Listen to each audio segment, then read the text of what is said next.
وقال النبي صلى الله عليه وسلم تحروا ليلة القدر في الوتر من العشر الأواخر من رمضان رواہ البخاری صدق اللہ العظیم۔ رمضان المبارک کا آخری عشرہ شروع ہو چکا ہے اور بہت سے حضرات الحمدللہ اعتکاف میں بیٹھے ہوئے ہیں، تو ان حضرات کے لیے خاص طور پر اور دیگر احباب کے لیے عمومی طور پر 40 ایسے اعمال کا تذکرہ ہے کہ ہم اہتمام کریں اس آخری عشرے میں یہ 40 باتیں اپنی زندگی میں لے کر آئیں۔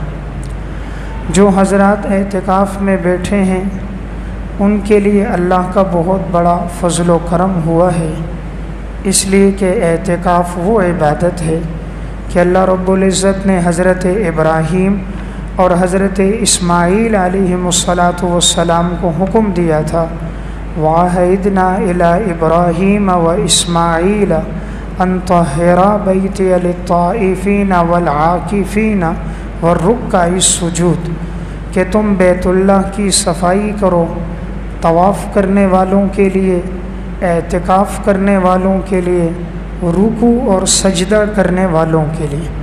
اس سے معلوم ہوتا ہے کہ یہ عبادت بڑی اہمیت کی حامل ہے کہ اللہ رب العزت نے حضرت ابراہیم اور حضرت اسماعیل کو بیت اللہ کی صفائی کا حکم اس لیے دیا کہ بیت اللہ میں لوگ اعتکاف کریں گے۔ خود نبی اکرم صلی اللہ علیہ وسلم بھی نبوت ملنے سے پہلے غار حرا میں جایا کرتے تھے اور آپ وہاں عبادت کیا کرتے تھے، اعتکاف کی صورت میں آپ ٹھہرتے تھے اور اللہ نے آپ کو غار حرا ہی میں نبوت عطا فرمائی۔ حضرت موسیٰ علیہ السلام بھی کوہ طور پہ گئے ہیں، 40 دن وہاں ٹھہرے ہیں تو اللہ نے انہیں تورات عطا فرمائی۔ آپ صلی اللہ علیہ وسلم جب ہجرت کر کے مدینہ تشریف لائے تو وفات تک آپ کا یہ معمول تھا کہ آپ نے اعتکاف کی عبادت ادا کی ہے۔ ام المومنین حضرت عائشہ رضی اللہ تعالیٰ عنہ فرماتی ہیں ان النبی صلی اللہ علیہ وسلم کان یعتکف العشر الاواخر من رمضان حتی توفاہ ثم اعتکف ازواجہ من بعدہ۔ آپ صلی اللہ علیہ وسلم رمضان کے آخری عشرے میں اعتکاف فرماتے تھے یہاں تک کہ آپ کا انتقال ہو گیا، اور اس کے بعد آپ کی گھر والیاں اعتکاف کی عبادت ادا کیا کرتی تھی، یعنی آپ نے اس عبادت پر اپنا معمول رکھا ہے۔ تو اب جو حضرات اعتکاف میں بیٹھے ہیں تو 40 چیزوں کا اہتمام ہے، ان میں سب سے پہلے نمبر 1 اللہ کا شکر ادا کریں کہ اللہ رب العزت نے انہیں یہ توفیق عطا فرمائی کہ وہ اعتکاف میں بیٹھے۔ حالانکہ بہت سے اللہ کے بندے ہیں، علاقے میں بہت سے نیک لوگ ہیں، لیکن یہ اللہ کا انتخاب ہے کہ اللہ نے انہیں اپنے گھر میں عبادت کے لیے چنا ہے، تو وہ اللہ کا شکر ادا کریں۔ لَإِن شَكَرْتُمْ لَأَزِيدَنَّكُمْ وَلَئِن كَفَرْتُمْ إِنَّ عَذَابِي لَشَدِيدٌ تم میرا شکر ادا کرو تو میں اپنی نعمت میں اضافہ کروں گا، اور اگر کوئی ناشکری کرے تو میرا عذاب بہت سخت ہے۔ نمبر 2 خاص طور پہ روزوں کا اہتمام کریں۔ کہیں ایسا نہ ہو انسان اعتکاف میں ہو اور روزہ نہ رکھے، اس لیے کہ مسنون اعتکاف کے لیے روزہ رکھنا ضروری ہے، تو رمضان کے روزوں کا اہتمام ہو۔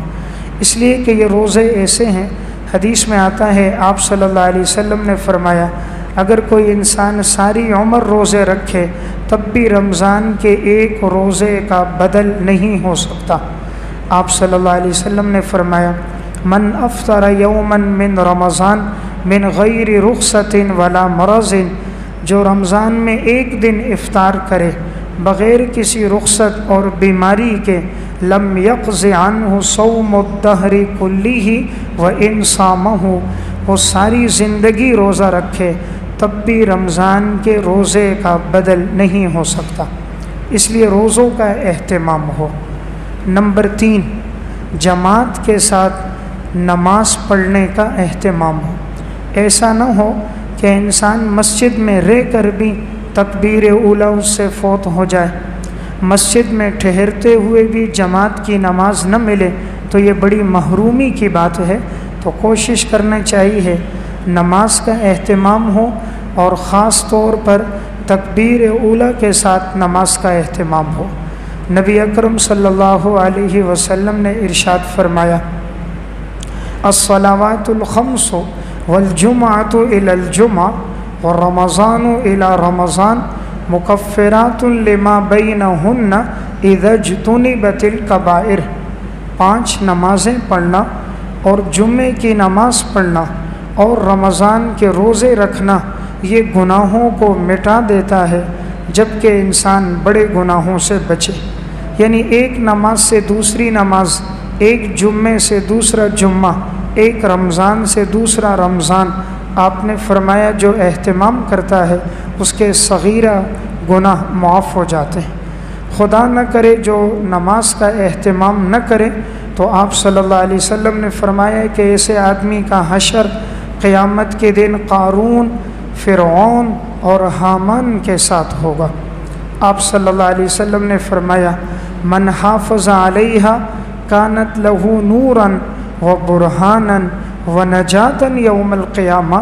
جو نماز پر ہمیشگی اختیار کرتا ہے، یہ نماز قیامت کے دن اس کے لیے روشنی ہوگی، اور یہ نماز اس کے لیے دلیل ہوگی، اور قیامت کے دن اسے نجات دلائے گی۔ ومن لم یحافظ علیہا لم تکن لہ نورا ولا برہانا ولا نجاتا۔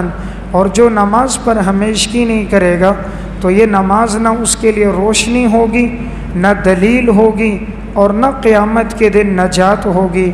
وَكَانَ يَوْمَ الْقِيَامَةِ مَعَ قَارُونَ وَفِرْعَوْنَ وَحَامَانَ وَأُبَيِّ بْنِ خَلْف۔ قیامت کے دن اس انسان کا حشر ہوگا قارون کے ساتھ، فرعون کے ساتھ، حامان کے ساتھ اور ابی بن خلف کے ساتھ۔ تو اللہ نہ کرے کسی کا حشر ان بدبختوں کے ساتھ ہو، تو یہ وہ لوگ ہوں گے جو نماز کا اہتمام نہیں کر رہے ہوں گے۔ حضرات صحابہ اکرام کسی گناہ کے چھوڑنے کو کفر نہیں سمجھتے تھے سوائے نماز کے۔ کان اصحاب رسول اللہ صلی اللہ علیہ وسلم لا يرون شيئا من الاعمال ترکہ کفر غیر الصلاۃ۔ نماز کے علاوہ وہ کسی گناہ کو کفر نہیں سمجھتے تھے، لیکن نماز کے ترک کرنے کو وہ لوگ کفر سمجھتے تھے۔ اس لیے نماز کا اہتمام ہو اور تکبیر اولیٰ کے ساتھ اہتمام ہو۔ حضرات سلف کی زندگی تو ایسی گزری کہ انہوں نے 40 سال تک تکبیر اولیٰ کا اہتمام کیا۔ امام ابو نعیم اصفہانی رحمۃ اللہ علیہ نے حلیۃ الاولیاء میں سعید بن مسیب رحمۃ اللہ علیہ کے حالات میں لکھا، مانودی علیہ الصلاۃ منذ 40 سنۃ الا وسعید بن المسیب فی المسجد۔ 40 سال سے سعید بن مسیب کا معمول تھا کہ یہ اذان سے پہلے مسجد میں ہوتے تھے، اور 40 سال تک انہوں نے تکبیر اولیٰ کے ساتھ نماز کا اہتمام کیا ہے۔ نمبر 4، قرآن کریم کی تلاوت کا اہتمام کریں۔ اللہ رب العزت نے یہ موقع عطا فرمایا ہے تو انسان اس سے خوب مستفید ہو، جو بھی وقت ملے کثرت کے ساتھ قرآن کریم کی تلاوت کرے۔ اللہ رب العزت کو قرآن کریم کی تلاوت بہت زیادہ پسند ہے۔ جس انسان کے سینے میں قرآن نہ ہو، حدیث میں آتا ہے اس کی مثال تو ویران گھر کی طرح ہے۔ نبی اکرم صلی اللہ علیہ وسلم نے فرمایا، ان الذی لیس فی جوفہ شیء من القرآن کالبیت الخرب۔ جس انسان کے سینے میں قرآن نہیں، اس کی مثال تو ویران گھر کی طرح ہے۔ اس لیے انسان قرآن پڑھنے کا اہتمام کرے، کوشش کریں آخری صورتیں اگر یاد نہیں ہیں تو انسان آخری صورتیں یاد کرے، زیادہ سے زیادہ یاد کرے۔ فائدہ یہ ہو کہ ان 10 دنوں میں بہت ساری ایسی صورتیں جو پہلے یاد نہیں تھیں وہ ہمارے علم میں آ جائیں اور ہمیں یاد ہو جائیں۔ اسی طرح ان 10 دنوں میں اہتمام کریں قرآن کریم کو تجوید کے ساتھ پڑھنے کا۔ تو چونکہ مولانا بہادر خان صاحب فجر کی نماز کے بعد پڑھاتے ہیں تو وقت نکال کر ان سے قرآن کریم کو تجوید کے ساتھ پڑھیں، تاکہ جو غلطیاں ہماری بچپن میں ہوئی لاپرواہی کے زمانے میں تو ہماری ان غلطیوں کے تصحیح ہو جائے۔ اللہ رب العزت کو تلاوت اس قدر پسند ہے کہ حدیث میں آتا ہے، آپ صلی اللہ علیہ وسلم نے فرمایا، اللہ رب العزت فرماتے ہیں، من شغلہ القرآن عن ذکری، جس انسان کو قرآن نے مشغول کر دیا کہ وہ مجھ سے مانگ نہ سکا، ہر ٹائم قرآن کریم کی تلاوت کرتا ہے، وہ مسئلتی، مجھ سے مانگنے کا اسے وقت نہیں ملا، اعطیتہ افضل ما اعطی السائلین، میں اسے عطا کروں گا تمام مانگنے والوں میں سب سے بڑھ کر۔ جتنے لوگ اللہ سے مانگتے ہیں، اللہ فرماتے ہیں میں سب سے زیادہ اسے عطا کرتا ہوں جو قرآن کریم کی تلاوت کرتا ہے۔ وَفَضْلُ كَلَامِ اللَّهِ عَلَى سَائِرِ الْكَلَامِ، اللہ کے کلام کی فضیلت تمام کلاموں پر اس طرح ہے كَفَضْلِ اللَّهِ عَلَى خَلْقِهِ، جس طرح اللہ کی فضیلت ہے تمام مخلوق پر، جس طرح اللہ کو تمام مخلوق پر فضیلت ہے، اس طرح اللہ کے کلام قرآن کو تمام کلاموں پر فضیلت ہے۔ امام ذہبی رحمۃ اللہ علیہ نے سیر و اعلام النبلاء میں واقعہ لکھا، قاسم بن عبد الرحمن کے حالات میں، ان کے انتقال کے بعد کسی نے ان کو خواب میں دیکھا، پوچھا اللہ نے آپ کے ساتھ کیا معاملہ کیا؟ فرمایا اللہ نے میری مغفرت فرما دی۔ کہا کس عمل پہ مغفرت ہوئی؟ کہا قرآن کریم کی تلاوت پر، کثرت سے قرآن کریم پڑھا کرتا تھا، اللہ نے اس عمل کی بدولت اللہ نے میری مغفرت فرما دی۔ اس لیے چوتھی چیز میں نے یہ عرض کی، کثرت کے ساتھ قرآن کریم کی تلاوت ہو۔ اگر کسی انسان کی زبان پر تلاوت نہیں آ رہی، پڑھ نہیں سکتا، لیکن قرآن سے اگر محبت بھی ہو تو یہ محبت بھی اسے نجات دلا دیتی ہے۔ حضرت مولانا یعقوب نانوتوی رحمۃ اللہ علیہ سے ایک واقعہ منقول ہے، فرماتے ہیں ایک جگہ میں نماز جنازہ پڑھانے گیا، نماز جنازہ جب ہو گئی، تھوڑی دیر گزرنے کے بعد ایک شخص آیا اور آ کر کہنے لگا میں جنازے میں بھی شریک تھا اور تدفین میں بھی شریک تھا، اس دوران میرے کوئی ضروری کاغذات مجھ سے قبر میں گر گئے، تو کیا میں قبر کو کھول کر اپنے ضروری کاغذات نکال سکتا ہوں؟ حضرت نے اسے مسئلہ بتایا کہ قبر ایک دفعہ بند ہو جائے تو اسے دوبارہ نہیں کھولا جاتا، لیکن اس نے کہا یہ کاغذات بڑے ضروری ہیں، تو فرمایا ایک جانب سے تھوڑا سا قبر کو کھول دو جس جانب تمہارا غالب گمان ہے کہ تمہارے کاغذات وہاں ہیں۔ تو جس طرف ان کا غالب گمان تھا انہوں نے تھوڑا سا قبر کو کھولا، جیسے ہی اندر نگاہ ڈالی کیا دیکھا کہ ساری قبر گلاب کے پھولوں سے بری ہے اور قبر سے ایک خوشبو آ رہی ہے۔ یہ شخص اپنے کاغذات بھول گیا اور فوراً میت کے گھر پہنچا، ان کے گھر والوں سے پوچھا اس کی زندگی میں کیا عمل تھا کہ اس کی قبر معطر ہو چکی ہے، خوشبو آ رہی ہے؟ انہوں نے کہا کہ اس کی گھر والی سے پوچھتے ہیں۔ جب اس کی اہلیہ سے پوچھا گیا، اس نے کہا اس کی زندگی میں ایک عمل یہ تھا کہ یہ قرآن کریم کی تلاوت نہیں کر سکتا تھا، اس کی زبان میں لکنت تھی، یہ پڑھتا تھا تو اٹکتا تھا، پڑھنے لگتا تو اٹک جاتا، بڑی محنت کوشش کی لیکن یہ قرآن نہ پڑھ سکا، لیکن قرآن سے محبت تھی، ہر دن جب یہ صبح قرآن اٹھاتا، چومتا، سینے سے لگاتا، قرآن کی سطروں پر انگلی پھیرتا اور فرماتا اے اللہ تو نے یہ بھی سچ کہا، یہ بھی سچ کہا، یہ بھی سچ کہا، لیکن یہ میری زبان پہ نہیں آتا۔ پھر قرآن کو اٹھا کر چومتا، سینے سے لگاتا، اونچی جگہ پہ رکھ دیتا۔ تو اس کی گھر والی نے کہا یہ قرآن سے اس کی بڑی محبت تھی، شاید اسی وجہ سے اللہ رب العزت نے اس کی قبر کو معطر کر دیا ہو۔ اس لیے چوتھی بات میں نے عرض کی، جتنا کثرت سے ہو انسان اس آخری عشرے میں قرآن کریم کی تلاوت کرے۔ نمبر 5، سوتے وقت سورہ ملک کی تلاوت کریں۔ الحمدللہ اللہ نے آپ کو موقع بھی دیا ہے، مسجد کا ماحول ہے، سورہ ملک میں صرف 30 آیات ہیں، اس کے پڑھنے میں زیادہ وقت نہیں لگتا، زیادہ سے زیادہ 3 سے 4 منٹ لگتے ہیں، لیکن جو انسان سوتے وقت سورہ ملک پڑھتا ہے تو حدیث میں آتا ہے کہ اللہ رب العزت اس کی شفاعت کر دیتے ہیں۔ نبی اکرم صلی اللہ علیہ وسلم نے فرمایا ان سورۃ من القرآن 30 آیۃ، قرآن کریم کی ایک صورت ایسی ہے جس میں 30 آیات ہیں، شفاعت لرجل حتی غفر لہ، یہ انسان کی شفاعت کا ذریعہ بنتی ہے یہاں تک کہ انسان کی بخشش کروا دیتی ہے۔ وہی سورۃ تبارک الذی بیدہ الملک، اور یہ وہ صورت ہے جو سورہ ملک ہے۔ تو یہ سنن ترمذی کی روایت ہے، تو کوشش کریں رات سونے سے پہلے ہم سورہ ملک پڑھنے کا اہتمام کریں۔ سنن ترمذی ہی میں ایک واقعہ ہے کہ بعض صحابہ اکرام نے خیمے لگائے، تو ایک صحابی نے خیمہ ایک ایسی جگہ پہ لگایا کہ نیچے قبر تھی لیکن انہیں معلوم نہیں تھا۔ تو اب جب وہ رات سوئے ہیں تو نیچے قبر سے قرآن کریم پڑھنے کی آواز آ رہی تھی، تو جب انہوں نے محسوس کیا تو وہ سورہ ملک کی آواز تھی۔ تو اب سورہ ملک جو انسان زندگی میں پڑھتا ہے وہ آپ صلی اللہ علیہ وسلم نے فرمایا یہ سورت انسان کو عذاب قبر سے نجات دلاتی ہے۔ آج کے درس کی آخری بات نمبر 6، سورہ بقرہ کی آخری 2 آیات پڑھنے کا اہتمام کریں۔ رات جب آپ سونے لگیں تو سورہ بقرہ کی آخری 2 آیات بہت آسان ہیں، 2 سے 3 منٹ لگتے ہیں۔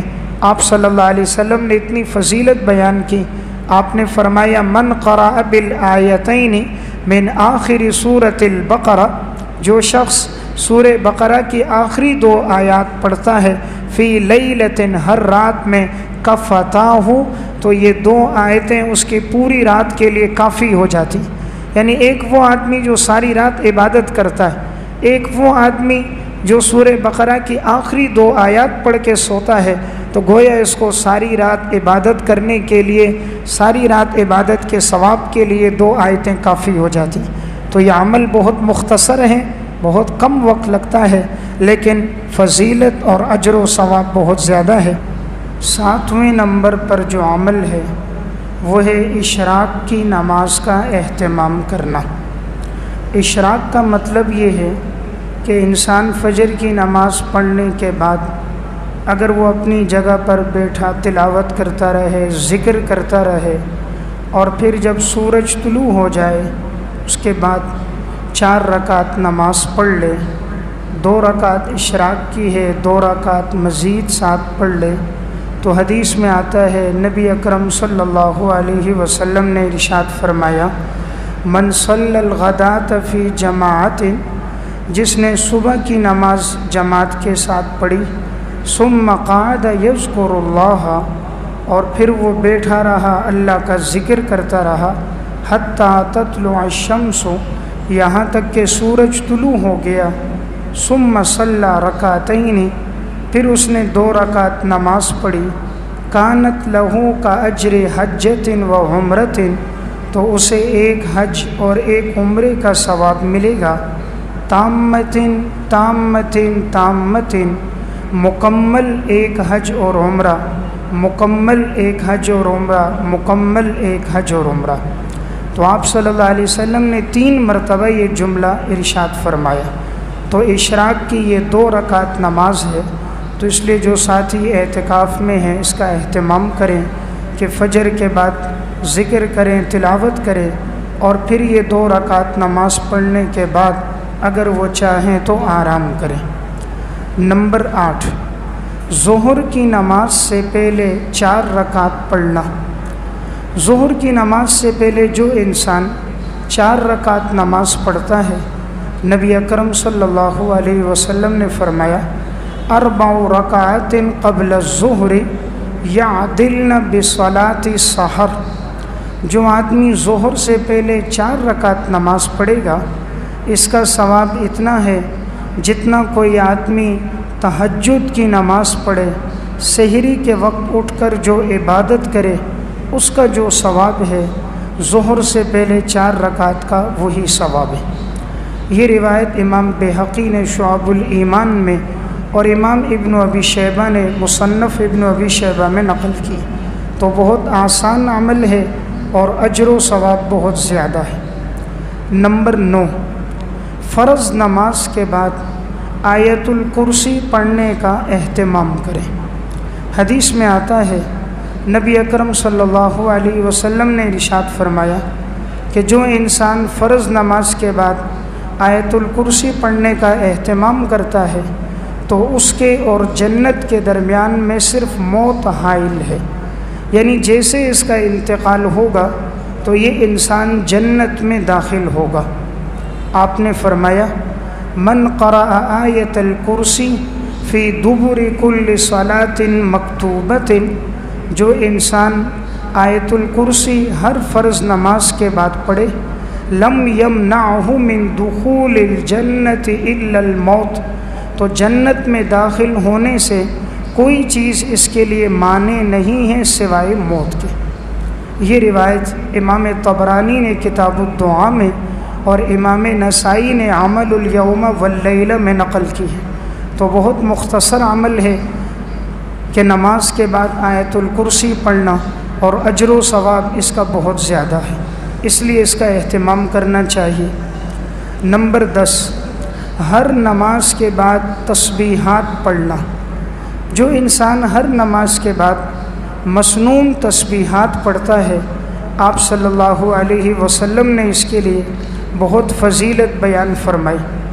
آپ نے فرمایا من سبح اللہ فی دبر کل صلاۃ ثلاثا وثلاثین، جو انسان ہر نماز کے بعد 33 مرتبہ سبحان اللہ وحمد اللہ ثلاثا وثلاثین، 33 مرتبہ الحمدللہ وکبر اللہ ثلاثا وثلاثین، 33 مرتبہ اللہ اکبر، فتلک 99، تو یہ کل 99 ہو گئے، یعنی 33 بار سبحان اللہ، 33 بار الحمدللہ، 33 بار اللہ اکبر، یہ کل 99 ہو گئے۔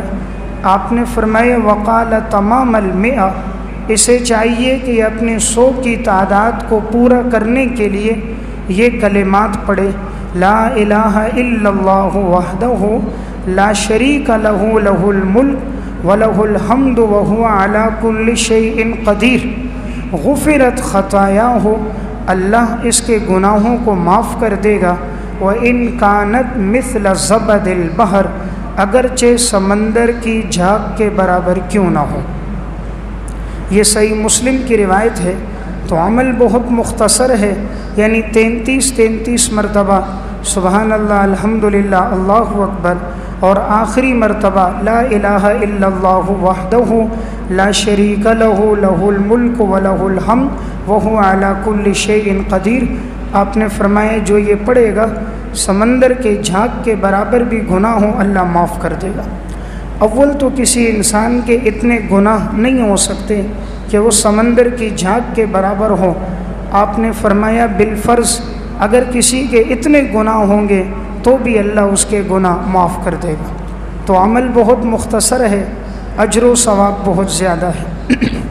نمبر 11، فجر اور عصر کی نماز کے بعد کے وقت کو انسان ذکر میں گزارے۔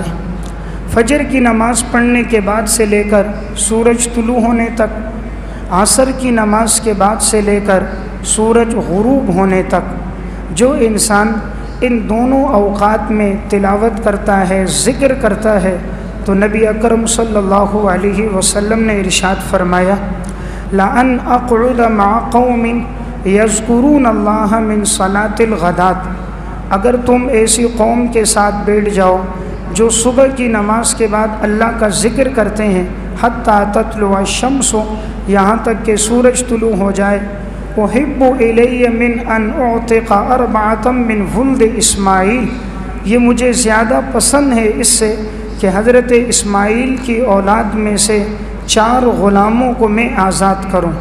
لأن اقعد مع قوم یذکرون اللہ من صلاة العصر، اور اگر میں بیٹھ جاؤں ایک قوم کے ساتھ کہ جو اللہ کا ذکر کریں عصر کی نماز کے بعد، الی ان تغرب الشمس، یہاں تک کہ سورج غروب ہو جائے، احب الی من ان اعتق اربعۃ، یہ مجھے زیادہ پسند ہے اس سے کہ میں 4 غلام آزاد کروں۔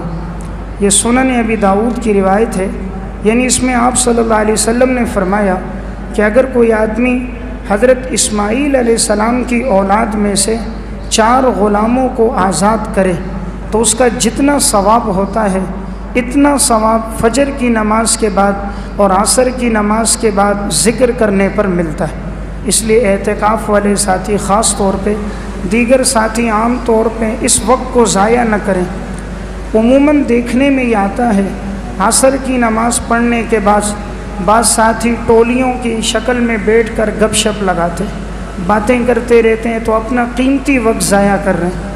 یہ وقت جو اللہ نے آج آپ کو دیا ہے، معلوم نہیں دوبارہ اعتکاف کی انسان کو یہ نعمت اور عبادت کی توفیق ملے نہ ملے، تو اس قیمتی وقت کو ضائع نہ کیا جائے اور اس وقت کو انسان عبادت میں صرف کرے۔ نمبر 12، تہجد کی نماز کا اہتمام کریں۔ تو چونکہ اللہ رب العزت نے موقع بھی دیا ہے، مسجد میں وقت گزر رہا ہے، اس لیے انسان تہجد پڑھے۔ اسی طرح باقی احباب، تقریباً ہر آدمی سحری کے لیے اٹھتا ہے، تو سحری کے وقت میں تہجد کی نماز پڑھی جائے۔ اس نماز کا حدیث میں بہت زیادہ اجر و ثواب کا تذکرہ آیا ہے۔ نبی اکرم صلی اللہ علیہ وسلم نے ارشاد فرمایا،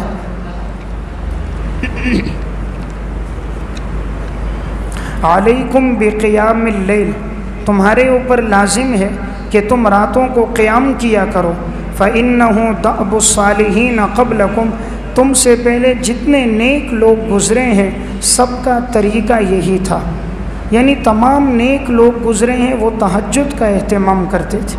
وَهُوَ قُرْبَةٌ لَكُمْ إِلَىٰ رَبِّكُمْ، نمبر 2، یہ تمہارے رب کے ملاپ کا، اللہ سے تعلق کا ذریعہ ہے۔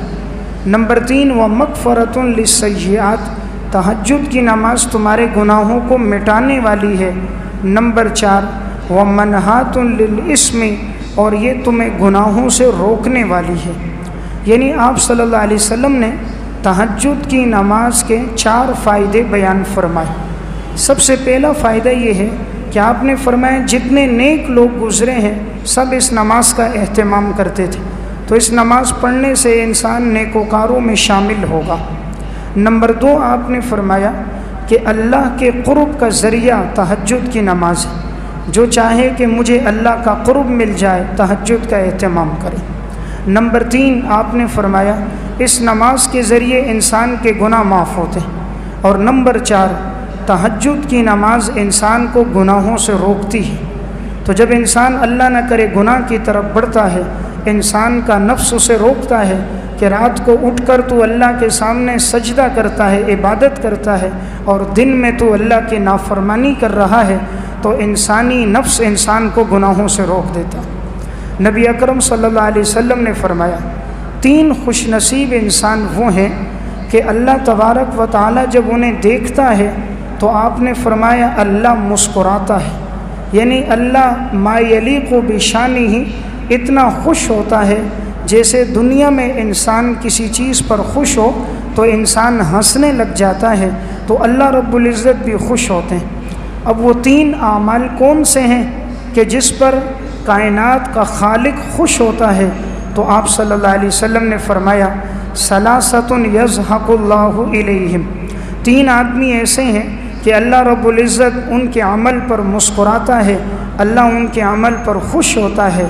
نمبر 1، الرجل اذا قام باللیل یصلی، کہ جب انسان رات کو اٹھ کر تہجد کی نماز پڑھتا ہے تو اللہ اس پر خوش ہوتا ہے۔ نمبر 2، والقوم اذا صفوا فی الصلاۃ، اور جب قوم کے لوگ نماز پڑھنے کے لیے صف میں کھڑے ہو جاتے ہیں، اللہ خوش ہوتا ہے کہ یہ میرے بندے ایک قطار میں کھڑے ہو کر میرے سامنے عبادت کر رہے ہیں۔ نمبر 3، والقوم اذا صفوا فی قتال العدو، اور جب لوگ ایک صف میں کھڑے ہو کر اللہ کے راستے میں جہاد کرتے ہیں تو اللہ ان پر خوش ہوتا ہے کہ میری رضا کے لیے یہ لوگ اپنی جانوں کا نذرانہ پیش کر رہے ہیں۔ تو اب دیکھیں ان 3 خوش نصیبوں میں سب سے پہلے نمبر پر خوش نصیب وہ ہے کہ جو انسان رات کو اٹھے اور تہجد کی نماز کا اہتمام کرے۔ نبی اکرم صلی اللہ علیہ وسلم نے ارشاد فرمایا احب الصلاۃ الی اللہ صلاۃ داؤد، اللہ رب العزت کو سب سے زیادہ جو نماز پسند ہے حضرت داؤد علیہ السلام کی نماز پسند ہے۔ وَأَحَبُّ الصِّيَامِ إِلَى اللَّهِ صِيَامُ داؤد، اور روزوں میں سب سے زیادہ اللہ کو حضرت داؤد علیہ السلام کے روزے پسند ہیں۔